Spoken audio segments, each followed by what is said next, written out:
In the video, a Chinese girl puts one of her dog in a mobile cage and the other in a large plastic bottle. This unusual action is not for the protection of the people, but for the dogs not to be captured or perhaps killed. Recently, there has been large-scale dog catching across China. Several incidents in recent years have brought attention to the plight of dogs in China. In December 2014, animal rights group PETA Asia released video footage from a facility that admitted to bludgeoning 100 to 200 dogs to death every day. In 2022, activists found over 1,400 dogs and cats on a truck in China. Around 370 had already died by the time they were discovered. People dare to abuse dogs because doing bad things costs way less than being held accountable. It's like someone who dares not repay a loan to you.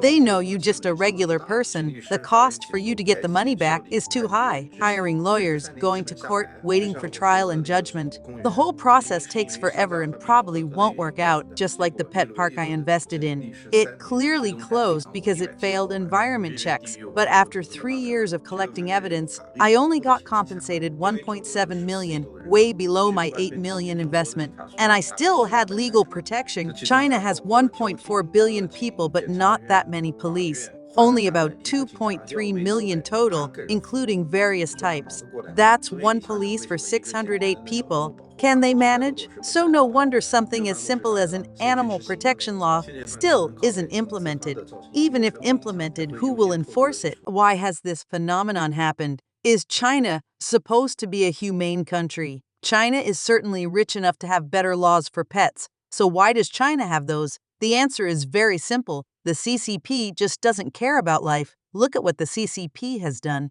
Indifferent to life ingrained in them. Don't care about human life, let alone dogs. Loving animals has nothing to do with developed society. Even if the CCP gets rich surpassing the US, it still doesn't matter. This thinking of the CCP is clearly displayed through Chinese society. Lack access to affordable care while officials enjoy lavish benefits. The CCP says that 95% of the population is enrolled in basic health insurance. Independent assessments estimate only 15% actually have coverage.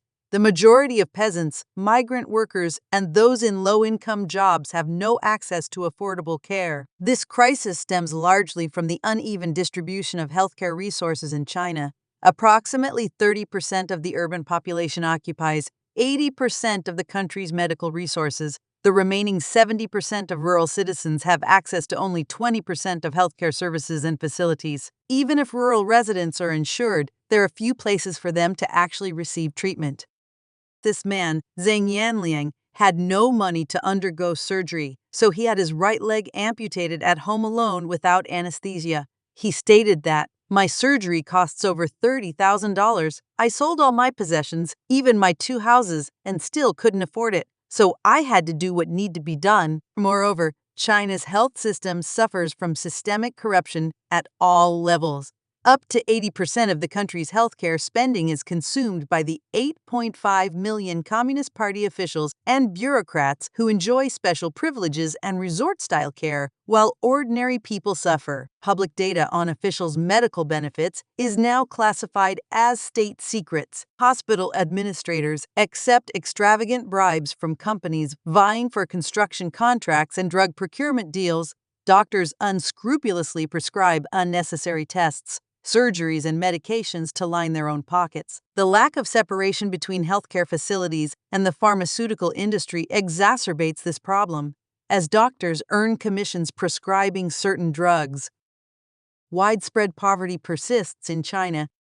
Another example of the CCP does not care about their people. The CCP uses much lower poverty thresholds than international standards. Their line is around $1.34 daily income versus the World Bank's $1.9, compared to America's $12,760 annual individual threshold. The CCP's level is over 20 times lower. By lowering the bar, the CCP can announce poverty reduction while actual living conditions remain bleak. Policies seem focused on favorable statistics over real change. Elderly citizens face equally stark prospects, with many forced to collect and resell scrap to survive due to minuscule government assistance.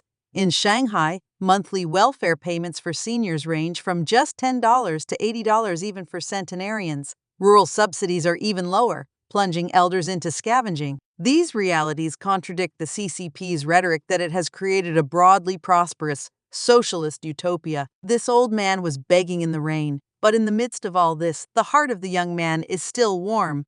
The beggar in Panjin is crying for help. He wears no shirt in the mid of winter.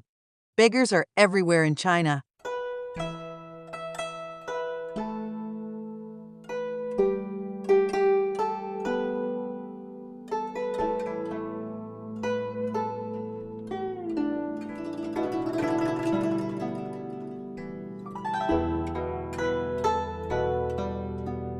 As the world's second-largest economy, China surely has a lot of extremely poor people. This man has to beg for cheap clothing.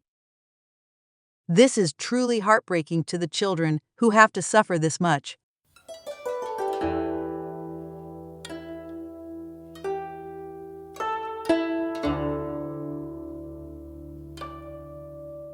As hundreds of millions languish in poverty, the CCP spares no expense on self-promoting propaganda. Recent reports have exposed massive spending on CCP billboards, a form of party building prioritized over actual development.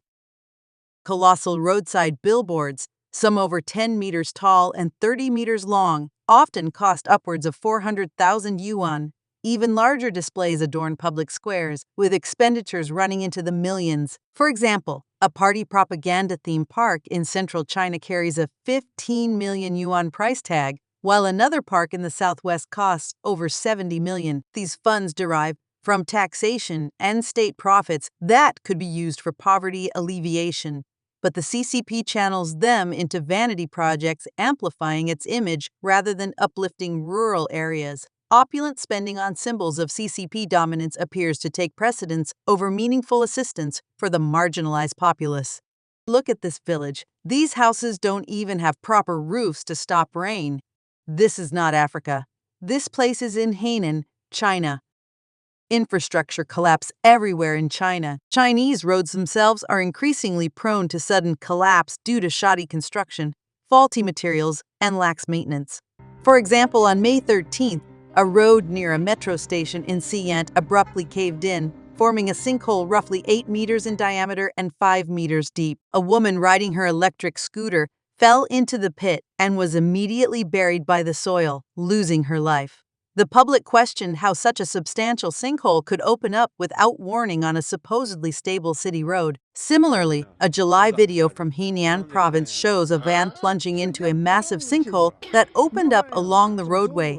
The sheer size of the hole, estimated at 80 square meters, indicates major structural deficiencies beneath the road surface rather than a small pipe leak. Despite the obvious risks, authorities failed to identify and repair the problem before a vehicle crashed through. Another case involving a bridge in Jiangsu province simply collapsed outright, crushing many cars. These people died because of bad quality infrastructure. I truly hope justice will come. On August 18th, a section of road in Shenzhen unexpectedly caved in, swallowing a car in the process. The collapse stretched 15 meters long, 7 meters wide, and 4 meters deep, substantial dimensions that indicate major deficiencies in road construction quality. On July 6, 2023, an expressway bridge in Xi'an fractured amid heavy rain, sending 2 vehicles plunging into the resulting gap where they caught fire upon impact. Chinese officials reflexively claimed an alleged landslide caused by rain. Of course, their claims are ridiculous. What kind of rain can collapse a bridge? Likewise, on August 3, 2023, an elevated highway bridge in Heilongjiang province collapsed. However, competent infrastructure engineering dictates that bridges should not fail so easily. Even more tragically, badly built residential and commercial buildings put their occupants at risk, leading to loss of life when they collapse.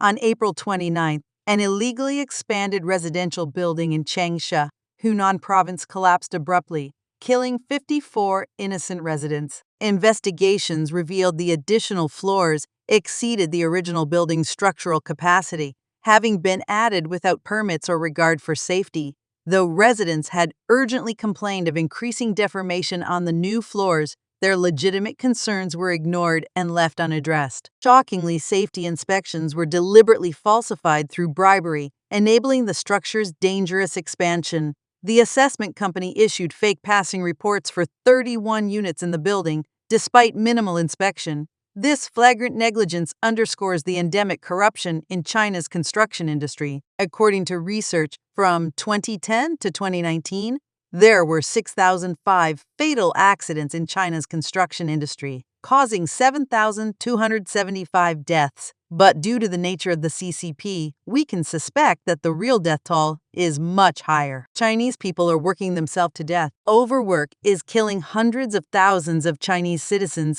each year. According to estimates, around 600,000 Chinese workers die annually from being forced to work excessive hours. This disturbing phenomenon reveals deep flaws in China's labor practices and culture. The crisis of death by overwork in China reveals the true callousness and apathy of the Chinese regime towards its own people.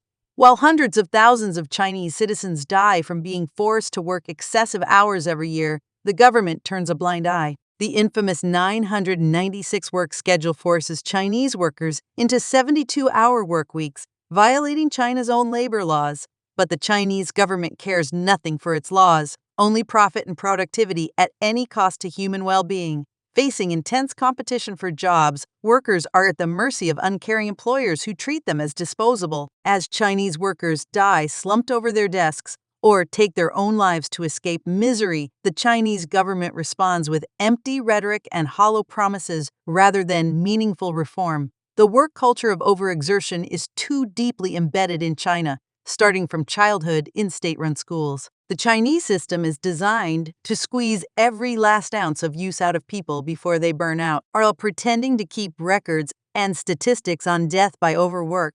The Chinese government actively enables the inhumane system. Cosmetic changes gloss over the real issue: China's callous disregard for the lives and dignity of its workforce. Individuals are sacrificed for productivity with no value beyond their economic output. With 100 million unemployed and 600 million people living with income less than 1,000 yuan or 13,713 USD, there are always people willing to work until they die. Yet, nothing is done to change the situation. The lack of animal protection laws and widespread indifference to suffering in China ultimately stem from the Communist Party's disregard for life. Though China has achieved economic growth, the party's policies have left behind vast segments of society and created a cultural landscape where cruelty and abuse run unchecked. Real progress requires systemic change driven by the Chinese people themselves. As awareness and activism grow surrounding these issues, there is hope that attitudes can evolve and pressure build for meaningful legal reforms. However, this hinges on the awakening of society's moral conscience. People must demand that all lives, human and animal alike, are cherished and protected.